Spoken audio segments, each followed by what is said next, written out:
You don't hate your job. If you did, the feeling would be simple, clear, honest.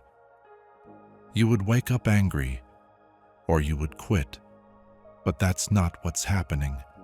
What exhausts you isn't the work. It's the pretending. Pretending you care more than you do. Pretending meetings matter. Pretending your energy is unlimited. Pretending you're fine with how your days disappear. That performance costs more energy than the job itself. Most people don't feel tired because they work too much. They feel tired because they act all day. They edit themselves. They adjust their tone. They soften their thoughts. They hide their boredom. By the time the day ends, nothing dramatic happened, and yet they feel empty. You don't hate your job. You hate the version of yourself you have to play to survive it. Think about how different your energy feels when you're alone. No performance, no audience, no need to explain yourself. Suddenly, you're not that tired. That's not a coincidence. Modern work doesn't only sell labor, it sells identity. Be passionate, be driven, be grateful, be available, and most importantly, be quiet about what doesn't feel right. Over time, you stop noticing the pretending. It becomes normal. You call it responsibility. You call it being realistic. You call it just how life is. But your body remembers. That quiet resistance, that low-grade tension, that feeling of being slightly out of place every single day. Burnout rarely comes from effort alone. It comes from misalignment, from spending years acting like someone you're not for reasons you stopped questioning. You don't need a new job to feel better. You need fewer masks. Even one less can change how heavy the day feels. Sometimes clarity doesn't arrive as motivation. It arrives as honesty. A quiet realization. I don't hate my life. I hate pretending this version of it is enough. And once you see that, you can't unsee it.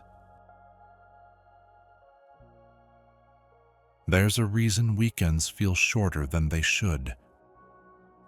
It's not time moving faster. It's relief ending too soon.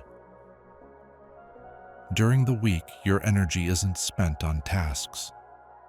It's spent on maintaining a version of yourself that fits the room, a tone that feels acceptable, an attitude that feels safe, a silence that avoids friction.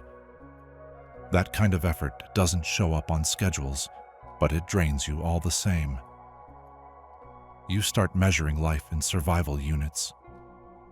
How many hours until I can be myself again? How long until no one needs anything from me? How much pretending can I afford today? This isn't laziness, it's quiet exhaustion. At some point, you stop asking whether something feels right. You only ask whether it's stable, predictable, manageable, explainable. And slowly, that becomes the goal. Not fulfillment, not meaning, just not rocking the boat. But the body doesn't negotiate with logic. It reacts to truth. That heaviness you feel in the morning isn't about responsibility. It's about resistance. A small, constant friction between who you are and who you're required to be. You don't need to escape your life. You need moments where you don't abandon yourself inside it.